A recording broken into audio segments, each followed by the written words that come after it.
যে আসলে আমাদের মধ্যে মানে কালিমার যে প্রভাব সেটা বুঝতে পারিনি, রাসূলুল্লাহ সাল্লাল্লাহু আলাইহি ওয়াসাল্লামের প্রভাব সেটা বুঝতে পারিনি, মানে ইমানটাই আসলে খুব নড়বড়ে অবস্থায় আছে, ফু দিলে উড়ে যাবে এরকম একটা অবস্থা। মানে আমাদের উচিত নিজেদের সম্পর্কে আগে চিন্তা ভাবনা করা যে আমরা জেন ঠিক আছে, কিন্তু আমরা মুসলিম উম্মার সদস্য তো,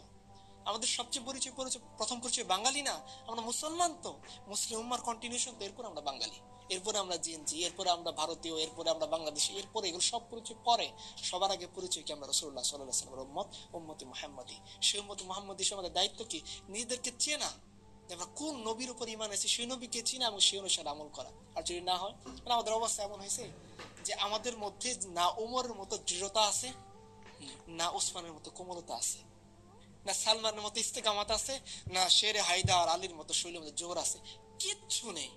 যতটা ফাঁকা ফুলি কি বলে ফাঁকা বলি নিয়ে আমরা চলাফেরা করি, ইয়ো জেনারেশন, মানে এটা ভাব নিয়ে চলাফেরা করি, আমি স্মার্টফোন চালাই, আমরা আইফোন 15 প্রো ম্যাক্স চালাচ্ছি ইত্যাদি ইত্যাদি,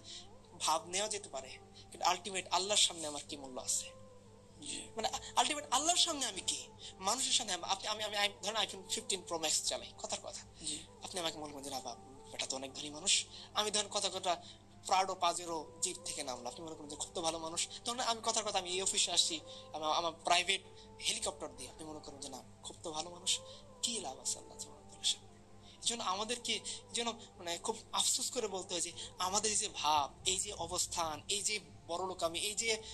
গর্বিত হওয়া, এগুলোর সাথে ইসলামের মূল ধারা কোনো সংস্পর্শই নেই।